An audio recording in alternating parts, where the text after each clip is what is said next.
I decided to do general surgery first, and I realized I liked having a relationship with my patients. I liked the fact that I would see them for the rest of their lives, and most of the time, especially with the complicated conditions we deal with. And the one thing I liked about vascular surgery was the breadth of cases and the variety of pathologies we see. Although I tend to focus on a couple of specific pathologies, we do everything from palliative leg bypasses for ulcers and claudication or pain in the legs to carotid interventions to help prevent stroke. So it's a wide breadth of interventions. One of my particular interests is what I call the failed endovascular approach, or the failed minimally invasive approach for everybody.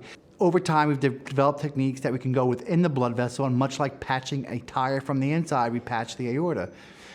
Well, what we have found is over time, these things fail.